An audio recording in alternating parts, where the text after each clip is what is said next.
Hi everyone, welcome back to Herstory Talk. I'm Melina, and joining me today we have Maxwell Collins. Today we're going to be talking about women of the national parks. The reason I asked Maxwell to join me on today's show is because we actually have a goal of visiting every single national park. This is true. I'm a big fan of the national parks, and I have a history minor and have a affinity for history. So in my final semester of college, I took a course entirely dedicated to the history of the national parks, and it's a really interesting development. It has a lot of parts in it that work together in tandem with a lot of history, the turn of the century, in the 20th century. And just they end up becoming this. They hold more weight after the course, and I'm trying to take that, how I've determined their weight in my life and how important I think they are, and trying to pull back some of that information and share it on a new brand offspring of Melina's history talk, called the National Parks Talk.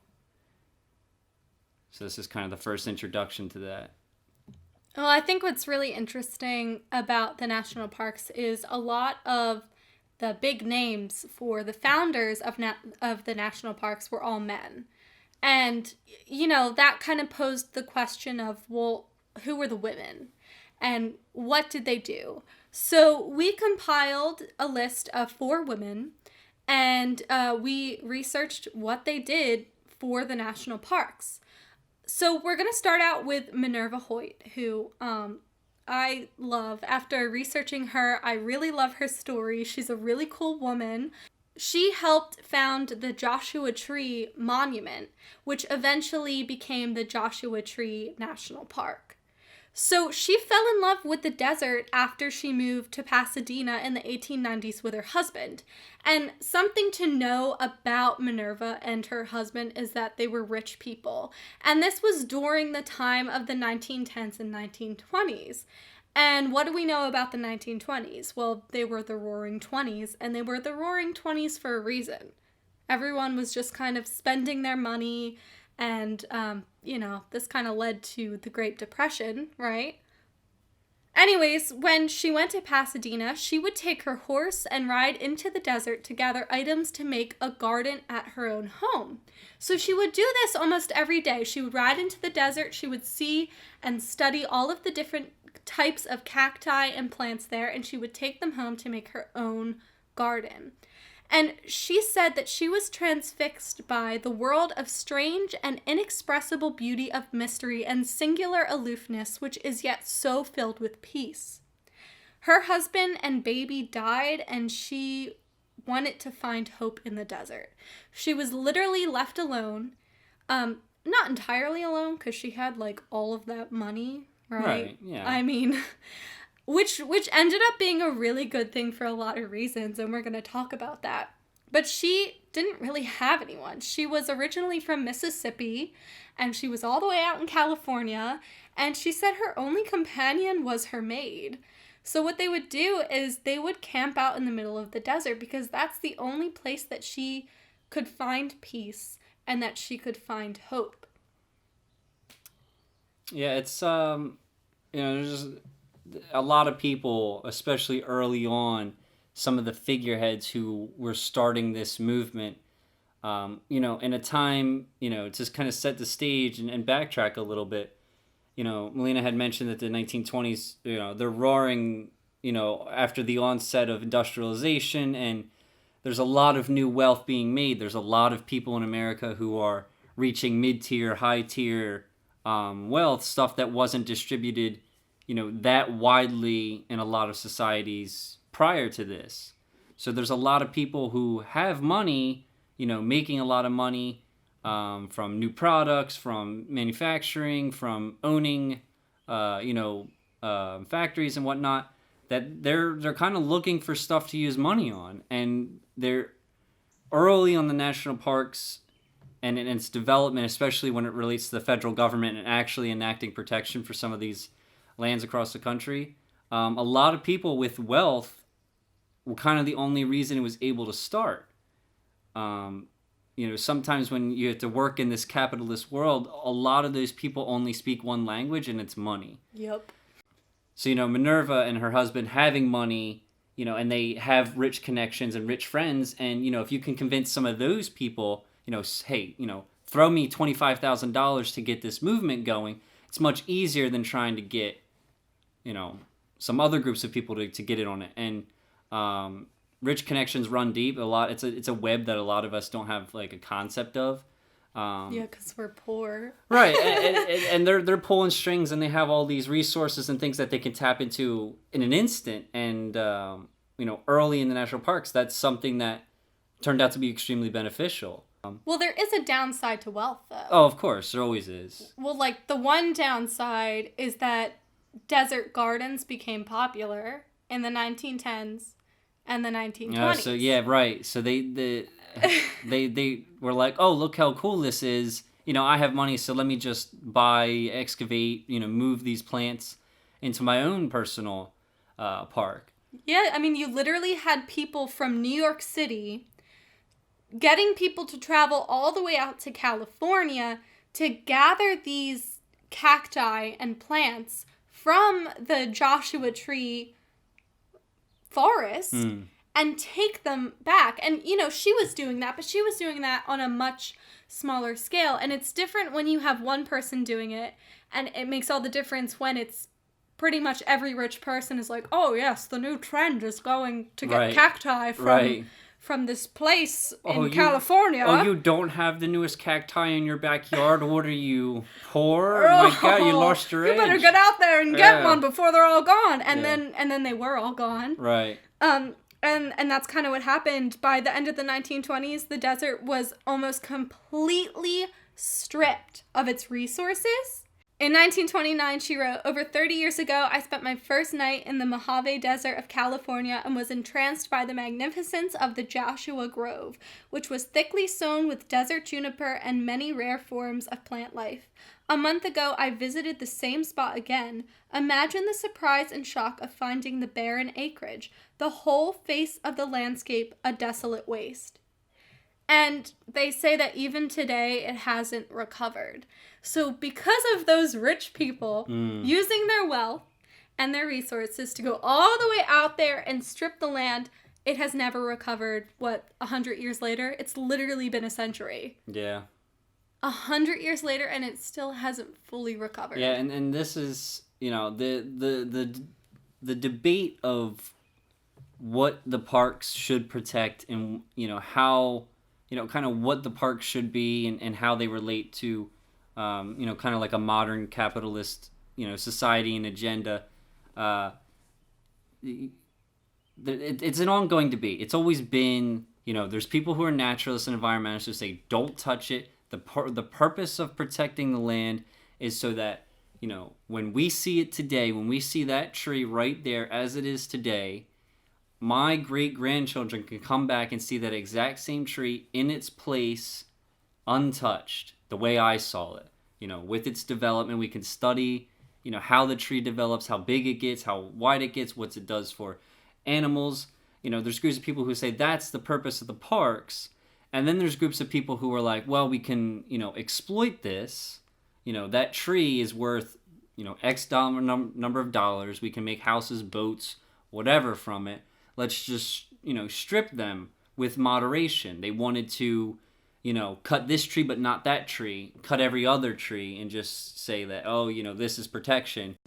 Without the protection, there needs to be an authority that says, you know what? No, you are not allowed to take these trees. They have to stay the way they are to protect their preservation in history in this land.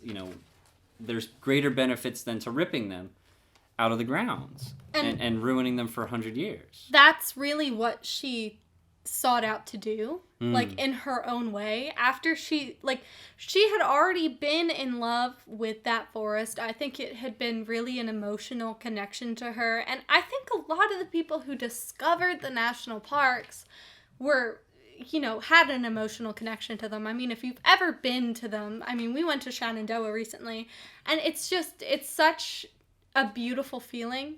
But she really, like, that was the only thing she had, in a way that was almost like her child. And so when she saw that it was all stripped, she was like, I have to preserve this. Like, this is ridiculous. Like, you can't do this. So she was literally determined to protect and preserve the ecosystem because she saw that, like, her own rich people ruined it. And she helped take part in that too with her own little garden. I think that's what was kind of like, right. And she was, wait a minute. Yeah, you know, running around and showing everybody, but that doesn't give them the right to run and strip it. She was trying to bring it to light and say, look how magnificent. They all just like, you know what? That is magnificent. Let me put it in my backyard next to my pool or my fountains. But a lot of the parks, and especially like, you know, a lot, again, because if you put yourself in, you know, this turn of the century time, America had this great ongoing battle with corporations getting bigger and bigger and monopolies and industrialization running rampant. Everything was about money. It was gung-ho. It's just like money, money, money, money, money. You know, there's people making millions of dollars a year while there are people who are literally just chugging away in a factory with miserable conditions are making like $150 on the year. Whatever ridiculous number it was. It was a bad number. And, you know, so you're trying to, when you try and create these parks, you're trying to convince that group of people that it's worth to protect. When they're just like, no, let's just strip it. So a lot of the parks and its early movement is attributed to individuals who really went above and beyond to say, no, we need to protect this. This is why. And some of the women here that we're talking about today are those people. They are a part of history for those reasons, that they, you know, without Minerva Hoyt's contributions to Joshua Tree, it may not be protected in the same capacity that we know it. Mm-hmm. I'm sure it would have become a national park at some point. Well, you never know, because without her, it may have been completely stripped. And then no one would have, like, bothered to go near it at all. Or a fraction, you know, she ended up protecting 825,000 acres of land, which is it's an extremely large number. I mean, and it's an important distinction to make, too, that national monuments and national parks are two different things. Monuments, they're protected, but they don't reserve the same, like, echelon of protection that parks do, like timeless protection. Monuments can be changed from presidents, like, over time. There were talks of making it a park, but she wanted it to be a national park. She was like, this has to be a national park, this has to be a national park. But she knew that she had to persuade higher-ups, and she knew that the higher-ups were rich people. I mean, who else would they be? So she was like, fine, I'm going to play the game. Mm-hmm. I know how this works because I am a rich person. Mm-hmm. I mean, I'm assuming this is what she said. Yeah. Amateur historians here, you know, we yes. can't quote. So what she did is in 1929 and 1930, she used her money and she took some plants from the desert and took them to New York City, Boston, and London and had 3 horticulture shows. And she showed the people, the rich people, hey, look at Joshua Tree Forest. Wouldn't this be a great national park? Look how amazing this place is. We have to preserve the land because there is almost nothing left because you idiots took it all. I'm sure she didn't say that, but you know. And everyone loved it. I mean, she won gold medals at the horticultural shows. Like, oh, wow. That's how much they loved it. And in 1930, she founded the International Desert Conservation League, which was a bunch of rich women who came together and they were like, let's save the desert, right? So they kept annoying the National Park Service for like 4 years. They kept annoying them. Yeah. And, you know, the National Park Service is just full of men at this time. Not really any women. And it wasn't until 1934, after they saw all of this stuff happening and they kept bugging them, that they finally took her proposal seriously. So in 1935, she was like, no. You guys aren't getting the message. In 1935, she sent President Roosevelt. She was like, listen here, FDR. I'm going to send you 2 photo albums of the forest, okay? And I'm going to tell you why it should be a national park. Here you go. And in 1936, he signed Proclamation 2193, establishing Joshua Tree National Monument on 825,340 acres. So she didn't live to see it become a national park because she died in 1945. But in 1994, it did become a national park. And I will say it with my whole chest, I do not believe that it would have become a national park without her. Yeah, I mean, that's an extremely fair speculation. I mean, she did so much. Yeah, she spent her whole life pretty much after her husband's death working on this. And this is what it took to bring these parks to protection. Like, there's a lot of figures who just gave up, like their lives, the comfort of their lives to pursue this thing tirelessly. Yeah, I usually say eat the rich, but she can stay. So there are some, especially when it comes to the park movement, that without them, it wouldn't have happened. It just wouldn't have happened. I mean, that's what I'm gonna do when I become rich. Yeah, I mean, I'm just gonna make parks. Anyways, moving on to our next rich girl, we have Susan Thew, another rich woman who used her money to help the national parks. So Susan came from a rich family in Ohio, and she moved to California with her inventor father, and then she later met her hubby there. In 1918, she came across the Sequoia National Park, and this was already a national park. She didn't help found it, but she did help expand this national park, which is actually really important. So the park was established in 1890, so it was one of the first few national parks, I believe, right? Yeah. I mean, right behind like Yosemite and Yosemite, Yellowstone, anything before 1900s, definitely an early park for sure. So when she was out there, she would go to the Sequoia National Park a lot. She would spend a lot of time there because you have to remember, at this time, during like the 1920s and 1910s, women were still just housewives, especially rich women. Like, rich women didn't have to work. They just kind of sat around all day and had a lot of time on their hands. So she met and became friendly with Colonel John R. White, who was the superintendent of the national park. And he had shared the idea with her that he wanted to make a larger park. And this had been on the table for a while. They had constantly been wanting to make a larger park, but nothing had ever really happened. Well, here we have a rich woman with time on her hands, and in 1923, she decided that she wanted to explore the Sierra. She wanted to see what was beyond the national park. And let me just say, she literally had little, if any, experience whatsoever in hiking and rough terrain. And we have to remember, this is like the Sierra Mountains, I'm pretty sure. So this is some of the roughest terrain in the country. Not really an easy feat, even if you're like a regular hiker. Even if you're a well-conditioned athlete. And you have to remember, at the time, I don't know, I just thought about this, but at the time they didn't have like good hiking boots or anything. Homegirl was probably hiking and God knows what. Oh yeah, barefoot probably most of it. I don't know. She was probably too rich to be hiking barefoot. I don't know.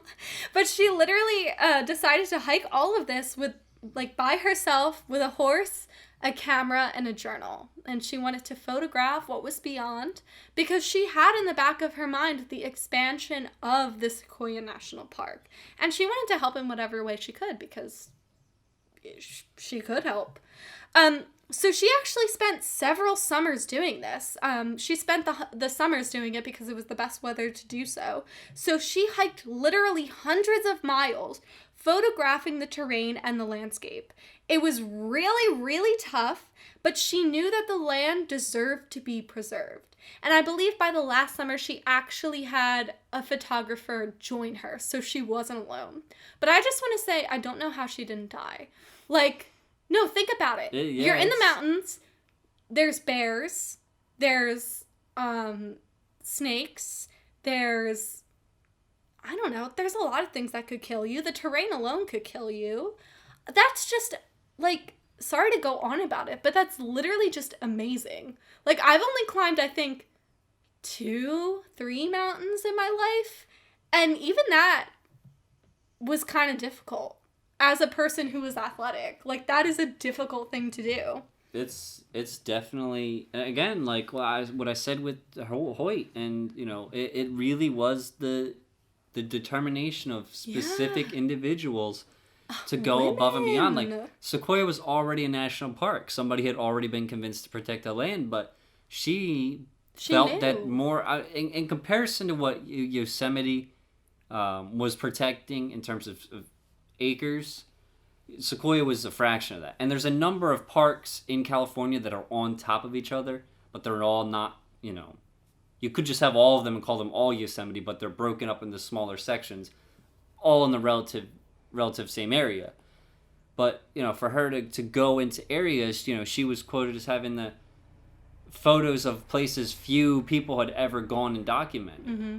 You know, obviously there's natives there before who would have been there, but she went in there with the camera and was documenting them and proposing it via visual images, which is an important milestone in developing these kind of visual protections for the parks and right. You know, proposals and stuff. And she actually, when she was done by the end of the last summer, she had created the largest and most complete photographic record of the region to date. And that's good. Like, not only, you know, she used that and sent it to President Roosevelt and was like, we need to protect this. Here's some beautiful images.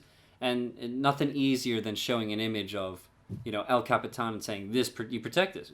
Yeah, we protect that. I mean, look at this. Mm-hmm. And so for Thew to go in there with the camera, you know, she would inspire Ansel Adams to go and do his. And Ansel Adams and his photographs are, you know, he's responsible, well, not totally responsible, but his photographs are a big reason why a lot of Colorado national parks, you know, South California, New Mexico, Utah, like a lot of those parks got protected because his photographs were so stunning, and everyone was like, wow, you can see how beautiful they are. And it's kind of a weird argument that we still have to have, because you can't, I can't imagine there's an individual who sees a picture of Yosemite National Park that's, you know, a pristine picture, and it's like, oh, you know, that's disgusting. Let's just strip that. Like, you don't, it's kind of weird how innately we are just drawn to its beauty, like its magnitude. You know, Ansel Adams, he had no editing. He had no Photoshop. No real lens focal lengths. You know, he couldn't really just distort distance and scale. Well, neither did she. Right. And he is said to have been inspired by her to do that. Mm-hmm. And he was already photographing things before, but like, I don't know. It's just such a big accomplishment. Like, no offense, but to be like, a woman did this first. Like, mm-hmm.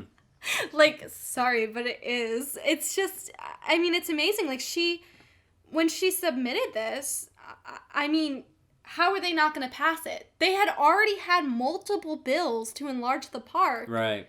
Since the park had been founded in 1890, they were already like, oh, we got to make this bigger. We got to make this bigger. Mm-hmm. But she comes in, no experience, literally no experience, just a rich woman from Ohio. Yeah. With a huge camera. It's definitely not easy to transport, you know, these cameras that they're using. And she submits it, and then the bill passes, and the park is tripled in size. Mm-hmm. Yeah, that's the power of being able to show, you know, via photograph. Like what I was saying, like you can't exaggerate it. Like today we have modern tools. You know, you can bump saturation, you can use dodge and burn and selectively darken and brighten parts of your image to make it look outstanding. But what these people did, you know, especially with Thew, and nothing but natural light and the right angle, which means you exhaustively find every frame of trees, every frame of bushes, where the sun's hitting rocks in this landscape to get these effective images that were able to convince hundreds of people to go, and quickly they were put on flyers and quickly advertised as go see the West, and that was a big development of the parks as well. When the automobile came, people were like, well, what do I do with my car now? Like, where do I go? Go to the national parks. And so they geniusly interwoven these new parks, quote unquote, as places to go for people. And, quickly, like, when they saw Thew's photos and Ansel Adams' photos, they were like, we gotta go. Like, we gotta go and see this. So,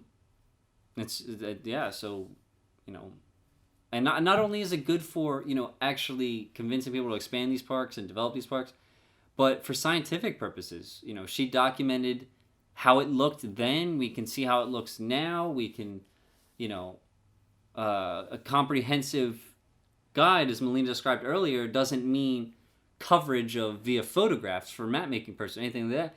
It also encompasses plants, animals, geographical features, locations of where things are, birds and photos. Like, her photo library was bigger than just, economic tourism purposes, but also scientific and research purposes.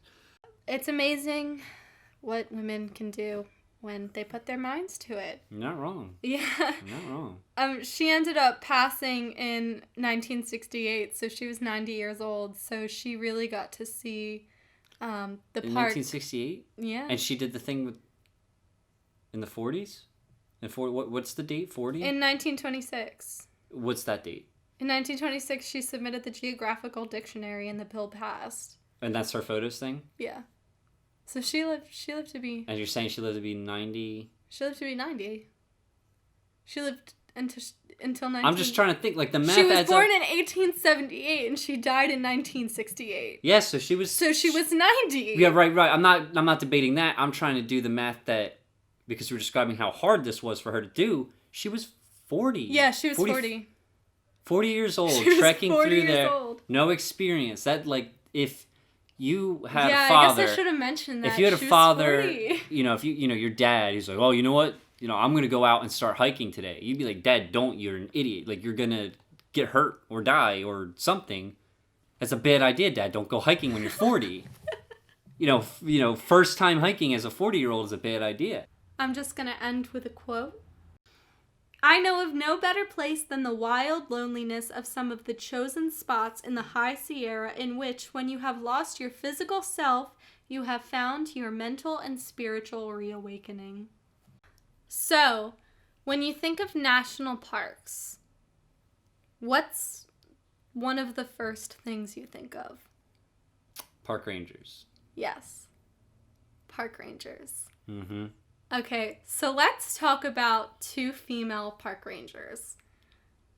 The first one we're going to talk about is Claire Marie Hodges. Okay, so Claire Marie Hodges was the first paid female ranger for the National Park Service, and she worked at Yosemite National Park, which was one of the first national parks? Yeah.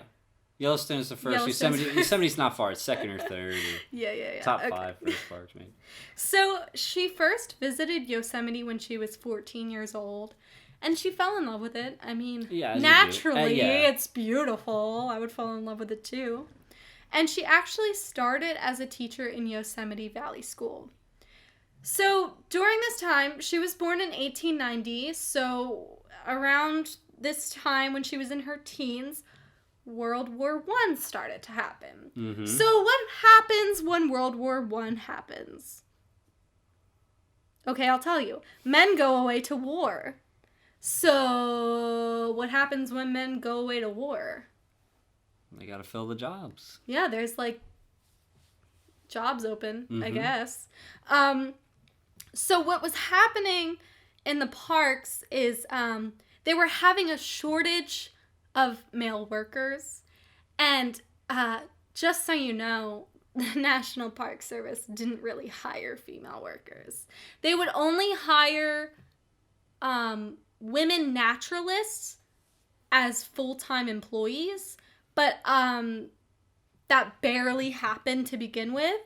So she really wanted to be a ranger. She fell in love with Yosemite. She saw that they couldn't really hire any men because all of the men were going away to war. And you think about it, back then, it's not like you hop in a car to go across the park to deal with a problem, or you hop in a car to go to the gate or something like that.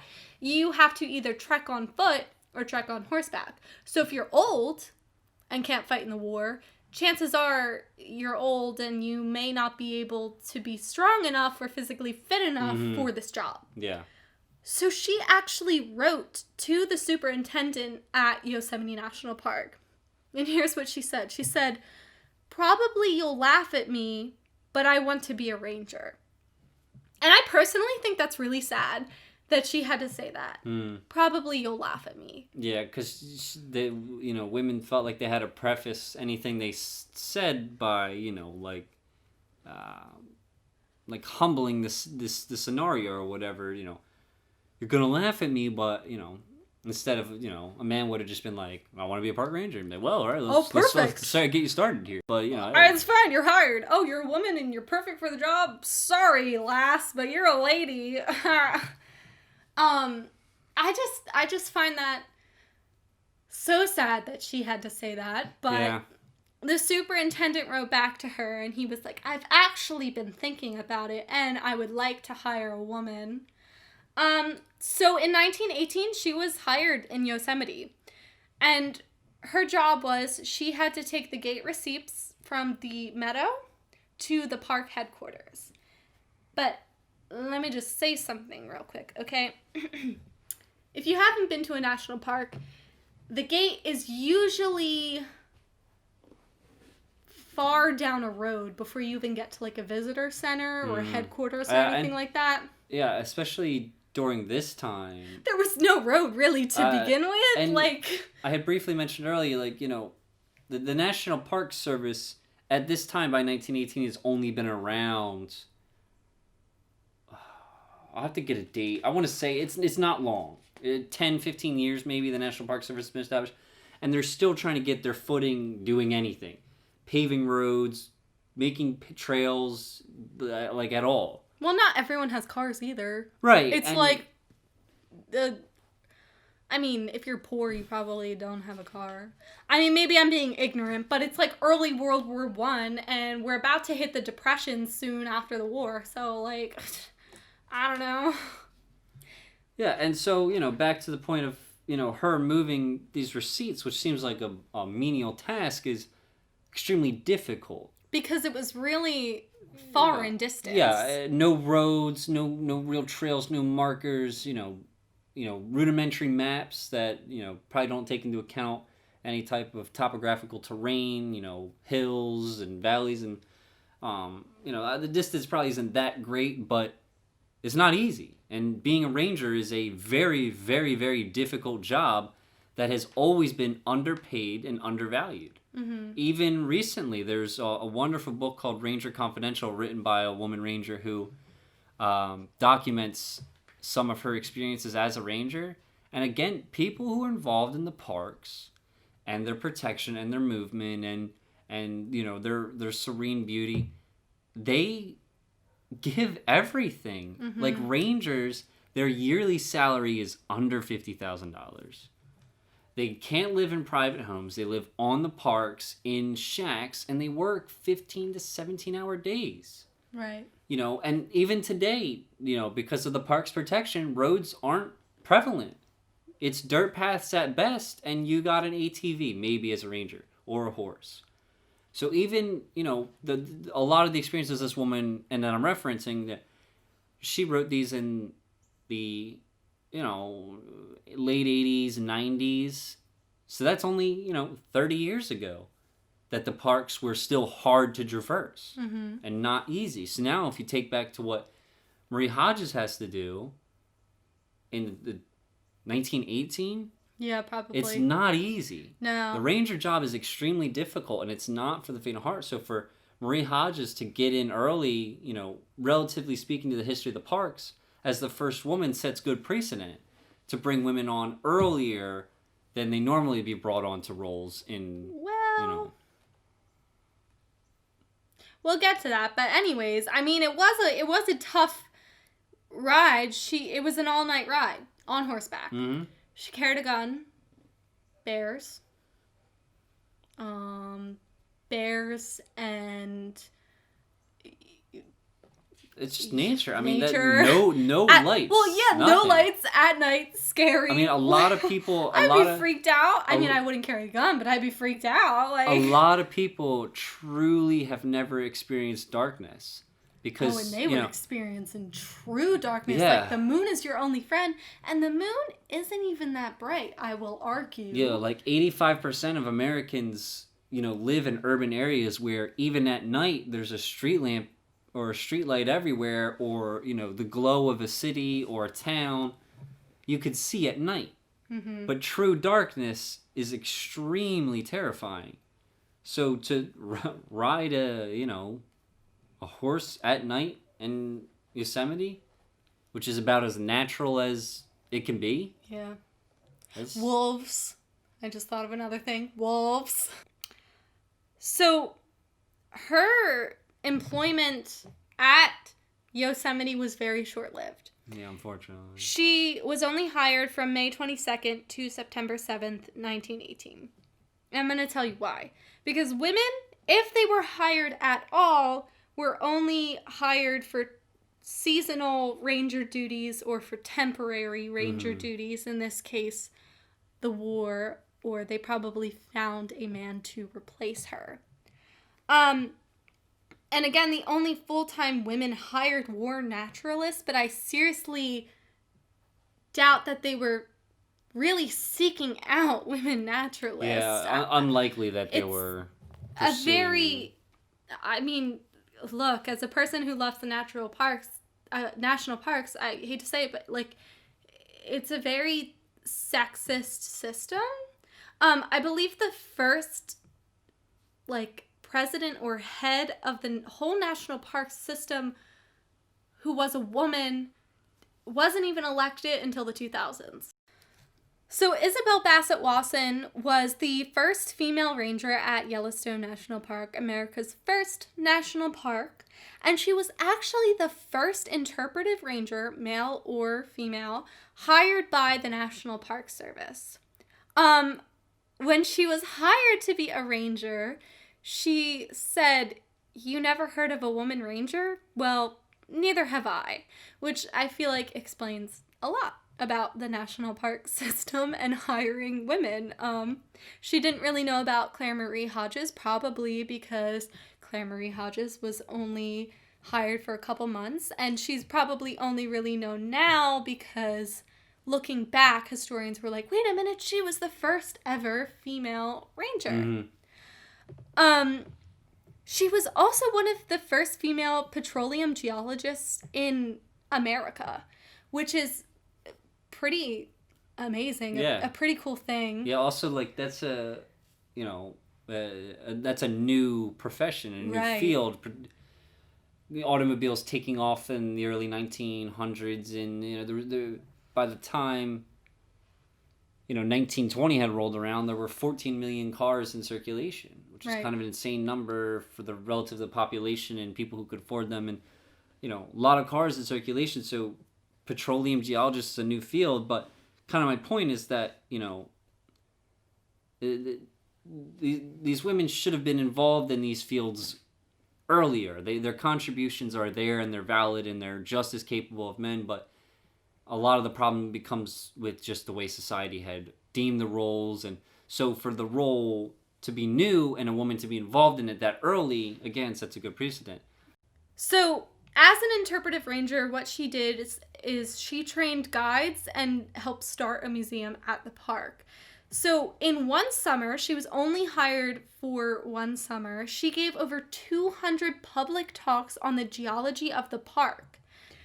So by doing this, she actually created the template for interpretive talks by National Park Service rangers, which is actually a really big feat. They saw what she was doing and she did it so well that they were like, wait a minute, we should just do what she's doing. Yeah, because she kind of helps by what she was doing. It wasn't a ranger in the sense of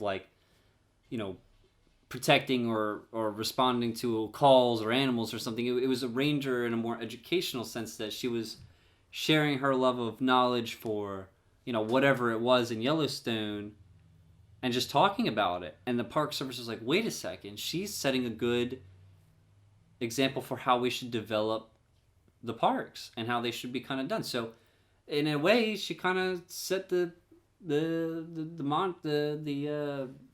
example for tours and guided tours and educational tours and providing, true valuable knowledge. The park superintendent was trying to get bellboys, hotel, lobby guys or whatever you're going to call them, to do these talks that she was doing. And she was like, but that's kind of dumb, because I have to teach them to teach others. It's too slow. It doesn't, why don't we just use college students who are studying the material and have them come do these talks? So she kind of also set up the partnership between universities and the Park Service for summer interns to, spend their time at the parks talking about, what they're studying, whether it's geology and rocks or, botany and plants or, biology and wildlife. It was actually a genius plan by her, because again, like how I mentioned earlier, like when some of these people, they only speak money. So this guy's like, you know what, like why don't just give the bellboy another role and keep his salary the same instead of paying more of these things? But she's like, wait a second, why don't we like blend the two together in a way? Because then the college students are actually getting something out of it. Right, and it's not like, even if they're not getting paid, the classic intern trap, even though interns should be getting paid, especially in this day and age, interns should absolutely be getting paid. But, then that was an absolutely genius way to promote an expansion of university national park relations and university just conduct. Like, before this, maybe it was like, oh, you just write a summer thesis, some paper, some study. But now it's like, we got this new partnership with the Park Service where you can go and give tours. And we'll call it a internship. So that's a really genius thing that Bassett. Well, she was a genius woman. She was absolutely genius. She held degrees in history and I believe a master's degree in geology. And she was only hired by the National Park Service for one summer. They asked her to come back the next summer, and she said no because she was pregnant. And then she asked them if she could come back, and they said no. Yeah, they had the roles filled. Which kind of sucks, because she basically created this whole thing for them. Yeah, she did a good job contributing. I mean, so I don't really understand why they were like, no, but yeah, well, whatever. But after this, she spent over 50 years as a science teacher in the public school system in Illinois. She also mentored young naturalists, and she was a lover of archaeology. She really loved Native American history and Native American archaeology, and she was also really respectful to the environment. I think that's why she was really into the national parks and agreed to do this, because she actually helped start the environmental movement in the 20s and 30s. And I think that's really important, especially about all of these women, but especially Isabel and Minerva and Susan, is they just had such a respect for the environment, and that's what really led them to, live their life the way that they did. And that kind of respect for the environment sets a really good precedent for, anybody who is following in their footsteps or to promote. They have a guideline for what is too far and what is too much. And we mentioned earlier that Isabel worked as a petroleum geologist, which is a new field. And a very profitable field that a lot of people are just going crazy. Like There Will Be Blood, which is a Paul Thomas Anderson movie that about oil magnates who are just, they're going crazy. They're just buying like dudes' lands and just drilling into the earth, no care for anything. But somebody like Isabel's like, whoa, like she spent a good number of years traveling around South America and the North American hemisphere, guiding some of these oil companies on where they can drill, how they should drill, how to treat the petroleum and the environment and the way it interacts with it, and really spending a good part of her life contributing a lot to national parks and petroleum geology as a whole. I feel like it's important to talk about kind of not necessarily the bad side of the National Park Service, but there are some downsides to the National Park Service, and I feel like if we ignore them, we ignore the problem. And that's just not how I want to live. Like, I don't want to ignore the bad parts of history. Right. I think if they go ignore, that's how history repeats itself. And that's also not fair to the people who were hurt in the process. Mm-hmm. For example, the National Park System, its patriarchal system seemed to be a little sexist, and for a while didn't really hire women, and that's why Isabel and Claire were only hired temporarily. But also something about the national parks is we have to think about the Native Americans who had actually lived on the land of the national parks, because it was their land first, and it was always their land first before we even came here. And so when we talk about them, we talk about their women as well, because their women are just as important, mm-hmm. and they're as much, they're just as important to the national park history as the rest of the history as well. So, when Yellowstone was created, the government kicked the Shoshone, the Crow, Bannock, Blackfeet, and Nez Perce off the land that was already theirs. And that's horrible. America gifted land to the rest of America that wasn't even theirs. Mm-hmm. And a lot of the Native Americans had their access forbidden for a while, and it's just not really fair. In Yosemite, after the Native Americans were driven away, some were allowed to return, but then they were forced to be a tourist attraction. Literally forced to live by a certain aesthetic that wasn't even their way of life, to be a tourist attraction to bring in guests. Yeah, I mean, it's... And that's why it's important to talk about, because I feel like when you go to the national parks, does anyone talk about that? No, definitely probably buried or definitely very deep. Hidden, yeah. Mm-hmm. And it's all about making America look good, and that's why they don't really like to talk about it. But it's not really fair to not talk about it. And so it's like we have these women who did these amazing things, but we also have these bad things that happen to make these good things happen, and we can't ignore those bad things. Yeah, it's, I mean, they just did it all wrong. I mean, they really did. You can't gift land that's not yours. It's like, what is wrong with you? It's, you ruined the lives of other women who could have made history. Yeah, it's definitely that's how I see it. It's definitely a dark action and a dark time, in the Park Service. You can't just ignore history to make yourself look better. Yeah, and you find that American That's history, all American history is. They say history is written by the winners, and I'm sorry, but history is written by the straight white men who colonized countries. They say that the national parks were made basically because of the Native Americans. They were inspired because of the Native Americans and how they looked at nature. But then, there you go, ironically, picking everyone off. And then you even had park rangers in Yellowstone saying that the natives never actually lived on that land.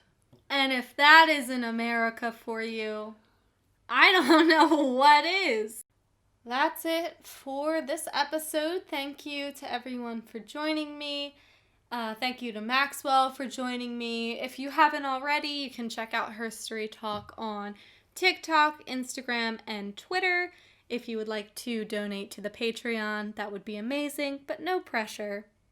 And remember, it's not just history, it's hers too.